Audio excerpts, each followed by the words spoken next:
Welcome to Bookie Time, my weirdest school book. 6. Mr. Nick is a lunatic. Chapter 1. The End of the World. My name is AJ, and I hate it when an asteroid crashes into the Earth and wipes out all life on our planet. Don't you hate when that happens? Our science teacher, Mr. Docker, told us that an asteroid crashed into Earth 1,100,000 years ago and wiped out the dinosaurs. Ever since then, I've been worried that an asteroid is going to crash into Earth and wipe us out. But then, Mr. Docker is off his rocker.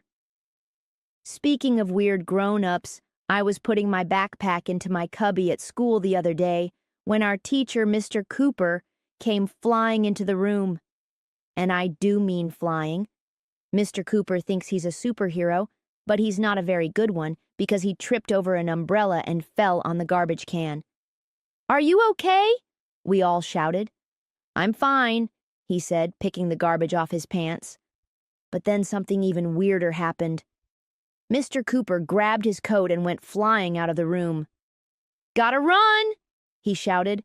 "Have a nice day!" "What? Aren't we going to pledge the allegiance?" asked my friend Michael, who never ties his shoes. "Will we have a substitute teacher today?" asked Ryan, who will eat anything, even stuff that isn't food. "No time to talk," shouted Mr. Cooper. And then he was gone. "That was weird," said Neil, who we call the nude kid even though he wears clothes. "What's weird about it?" asked Andrea Young, this annoying girl with curly brown hair. "Superheroes always appear and disappear for no reason." "Mr. Cooper is probably in a hurry to prevent an asteroid from wiping out all life on Earth," I told everybody. "That's what superheroes do." "I'm scared," said Emily, who's scared of everything.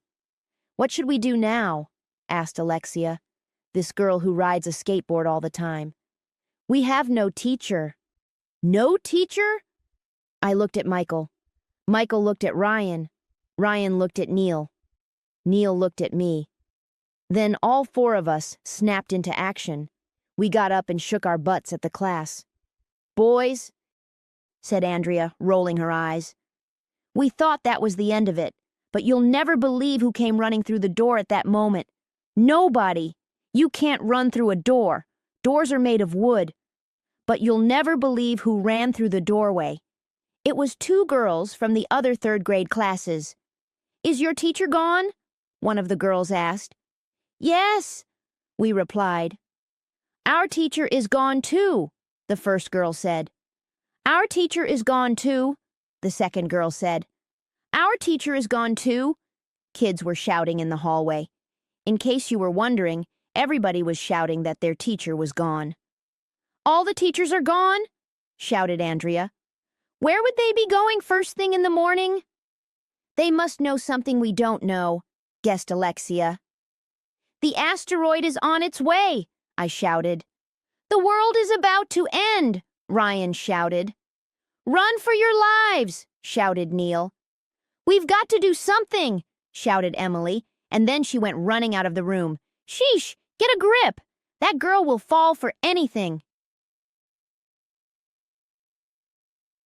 Chapter 2. The Standoff. Before we could go running for our lives, I went to the window to see if an asteroid was heading for the Earth. What I saw outside was even weirder. There was a long line of teachers out there. They were marching up and down the sidewalk. I called everybody over, and we leaned out the window to get a better look. Mr. Cooper was on the sidewalk. So were our librarian, Mrs. Rupee, our art teacher, Ms. Hannah, and our gym teacher, Miss Small. All our teachers were outside, marching back and forth. Even our principal, Mr. Klutz, was out there. He was holding a big sign that said, "On Strike." "The teachers are on strike," said Andrea, as if we couldn't read the sign. "Mr. Klutz, why are you on strike?" I hollered out the window. "Are you demanding higher pay?" "No," yelled Mr. Klutz. "Are you asking for more vacation time?" asked Andrea. "No," yelled Mrs. Rupee. "Shorter hours?" asked Ryan. "No!" yelled Ms. Hannah. Then why are you on strike? Asked Michael. We want coffee, yelled Mr. Klutz. Coffee? Maybe I didn't hear that right. What did you say? I hollered. We want coffee, repeated Mr. Klutz. We want coffee, we want coffee, we want coffee, chanted all the teachers on the sidewalk. I noticed that some of the other teachers were holding up signs. Our music teacher, Mr. Loring, had a sign that read, I'm a Mino without my cappuccino. Our computer teacher, Mrs. Yonkers, had a sign that read, Heck no, I need a cup of joe. Our Spanish teacher, Miss Holly, had a sign that read, I won't teach the bambinos without a frappuccino. 2, 4, 6, 8. What do we appreciate? The teacher started chanting. Coffee, coffee, coffee, Man, grown-ups sure love their coffee. They go a little crazy if they don't have it every morning. That must be the first rule of being a grown-up. I don't get it. I tried coffee once. It was yucky. Don't they have a coffee machine in the teacher's lounge? Asked Neil, the nude kid. That's right. The teacher's lounge is a magical room that has hot tubs, a bowling alley, a helicopter pad, and free back massages. I heard that some first grader snuck in there one time and he never came out. Nobody knows what happened to him. Don't you have a coffee machine in the teacher's lounge? Andrea hollered out the window. It's broken, shouted the school secretary, Mrs. Patty. I bet Mr. Harrison can fix it, hollered Alexia. Mr. Harrison is the tech guy at our school. His job is to fix the computers, printers, and copy machines when they break down. He can fix anything. I tried to fix it, shouted Mr. Harrison. The left flange dingle is on the fritz, and the mini thermal circuit logic board is full of corrosion. I had no idea what he was talking about. We need a new coffee machine, Mr. Klutz shouted. But the Board of Education won't get us one, so we're on strike. I'm bored of education, I said. You always say that, Arlo, said Andrea, rolling her eyes.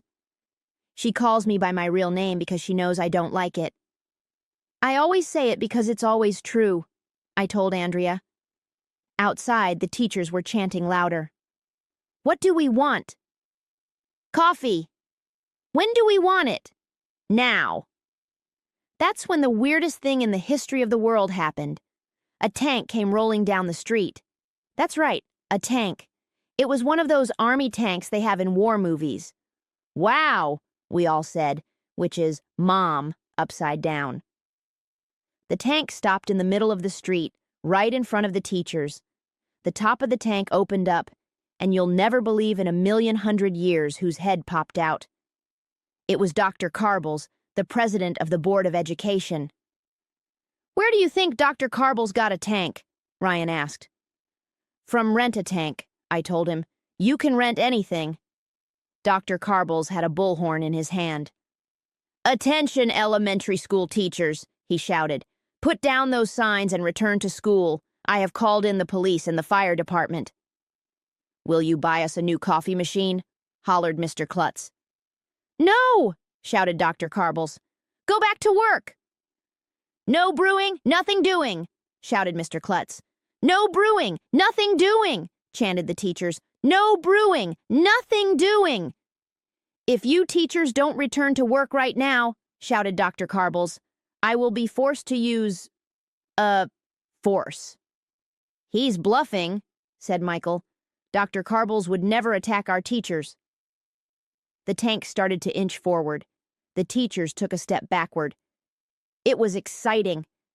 And that's when the most amazing thing in the history of the world happened. Mr. Klutz went over and stood right in front of the tank. He put his hand in the air. The tank stopped.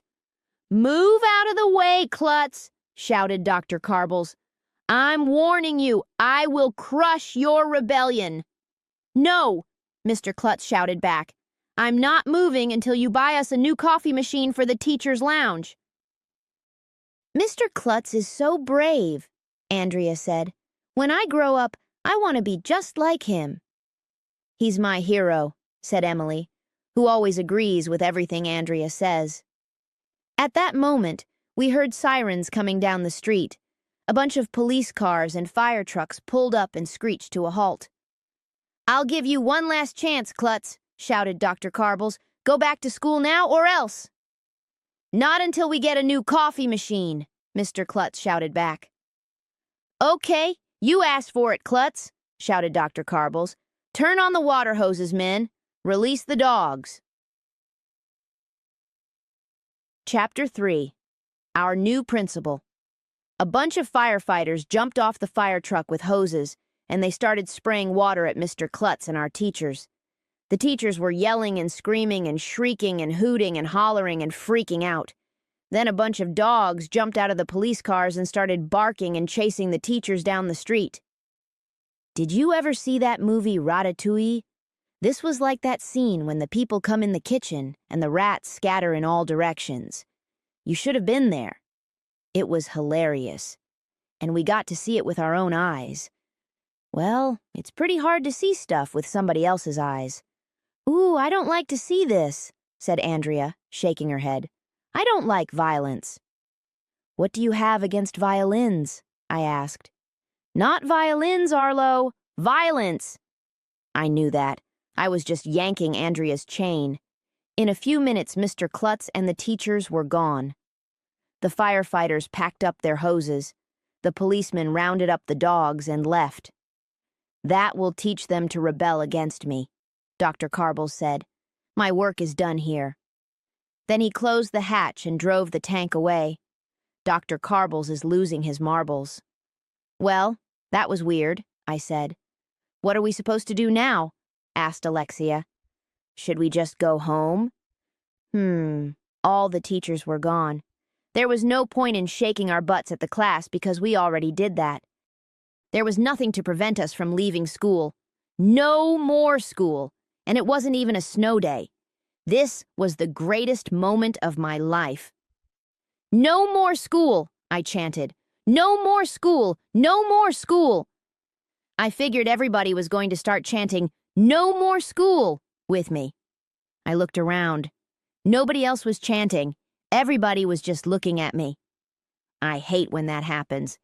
That's when the weirdest thing in the history of the world happened. A yellow bus pulled up outside the school. Well, that's not the weird part, because yellow buses pull up outside our school all the time. The weird part was what happened next. A bunch of grown-ups got out of the yellow bus. The first one was a tall guy with really long hair. He had a bullhorn, just like the one Dr. Carbles was carrying.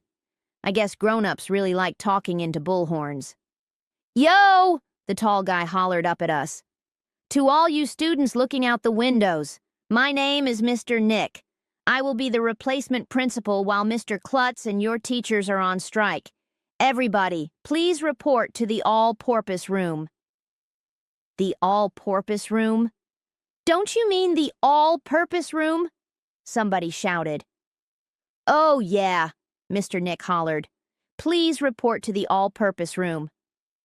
That was weird. There's no such thing as an all-porpoise room. How would we be able to use the room if it was filled with porpoises?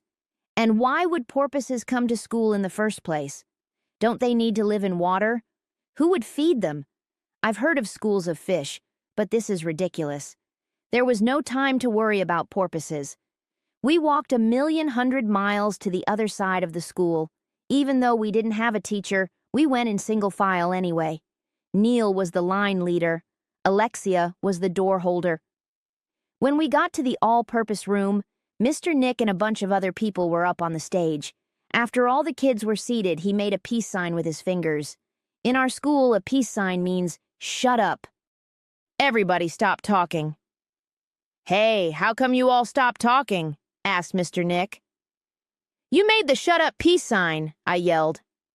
"No, that was a real peace sign," Mr. Nick said, holding up his fingers again. "I just wanted to say peace, man. Everybody chill. If we could just have more peace in the world, we wouldn't have so many problems like this. The world would be a better place. Can you dig where I'm coming from?" I can dig, but I had no idea where he was coming from, so I didn't know where he wanted us to dig. Mr. Nick talked funny. When will our regular teachers be coming back? Somebody shouted from the back of the room. My staff and I will be here for at least a week, Mr. Nick said, or until the strike is over. Any other questions? Little Miss Perfect was waving her hand in the air like she was trying to hail a taxi. So of course Mr. Nick called on her. You're a grown-up, Andrea said.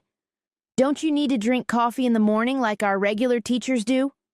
No, man, Mr. Nick replied. That stuff will mess with your body.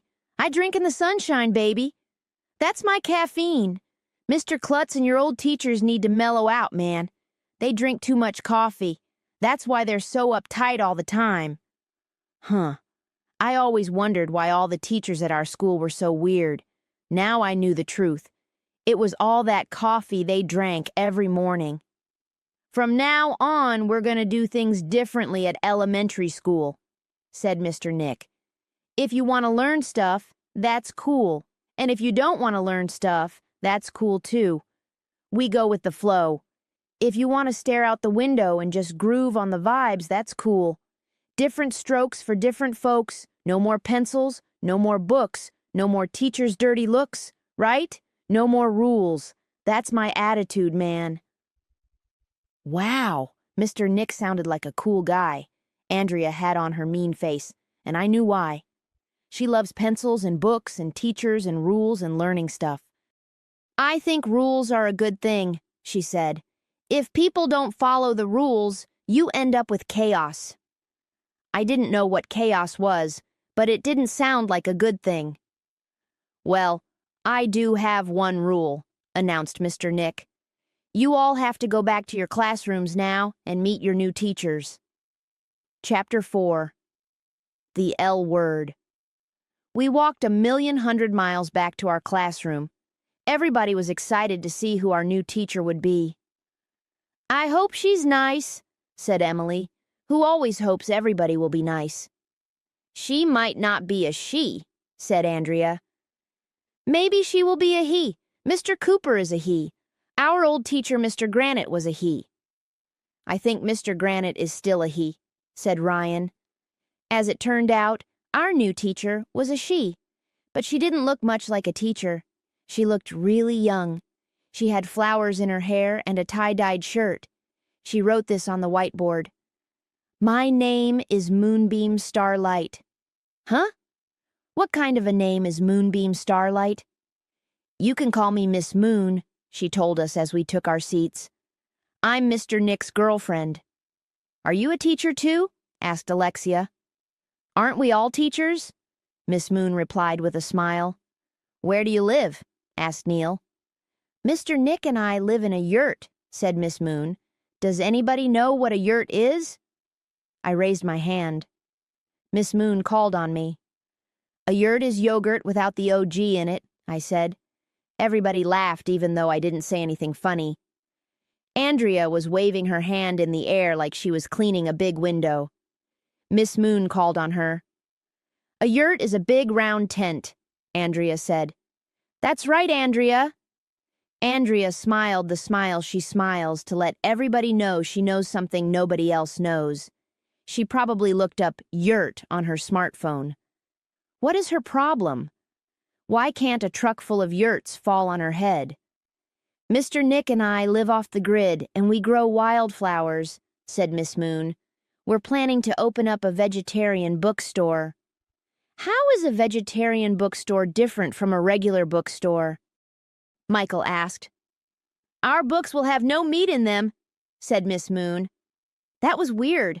I never heard of a book with meat in it. Why would anybody put meat in a book? Well, maybe if it was a book about meat. Miss Moon closed her eyes and began dancing around the front of the class. Are you going to teach us reading today? Asked Andrea. No, said Miss Moon. What's the point of teaching you reading? You already know how to read, don't you? Well, yes, replied Andrea. Are you going to teach us writing? No, said Miss Moon. You already know how to write, don't you? I guess so, replied Andrea. So, are you going to teach us math? No, said Miss Moon. You already know how to do math, don't you?